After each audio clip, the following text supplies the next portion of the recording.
25 March বছরের প্রথম চন্দ্রগ্রহণ, ফিকে হবে দোলের উল্লাস। জানুন সূতককাল ও তার প্রভাব। চন্দ্রগ্রহণ সম্বন্ধে বিস্তারিত খবর জেনে নিন।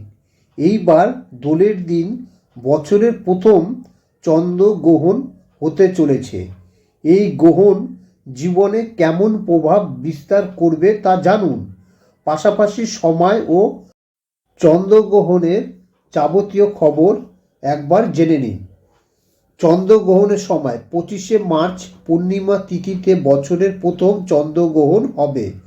জ্যোতিষ শাস্ত্র অনুযায়ী মোট 4 ঘন্টা 39 মিনিট এই গ্রহণ প্রভাব থাকবে। ভারতীয় সময় অনুযায়ী সকাল 10টা 23 মিনিটে গ্রহণ শুরু হবে, শেষ হবে দুপুর 3টে 2 মিনিটে।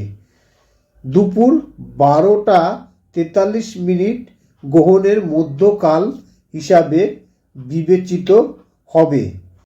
একদম দোলের দিন বছরের প্রথম চন্দ্রগ্রহণ হবে।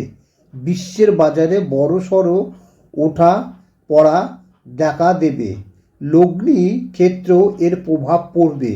এই গ্রহণের প্রভাবে শিল্প জগৎ থেকে কিছু চমকে দেওয়ার মতো সংবাদ পেতে পারে।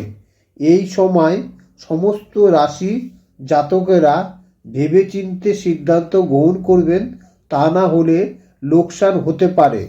দুর্ঘটনার আশঙ্কাও রয়েছে, তাই সতর্ক থাকুন। চন্দ্রগ্রহণ সূতককাল। সকালবেলায় এই চন্দ্রগ্রহণ লাগবে।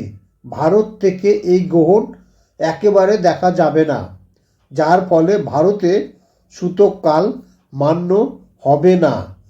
কোথায় দেখা যাবে এই গ্রহণ? 2024 এর প্রথম চন্দ্রগ্রহণ ভারত থেকে দেখা যাবে না।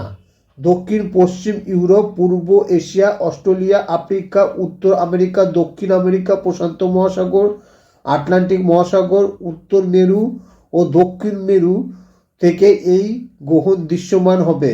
উল্লেখ্য, এটি একটি উপছায়া চন্দ্রগ্রহণ।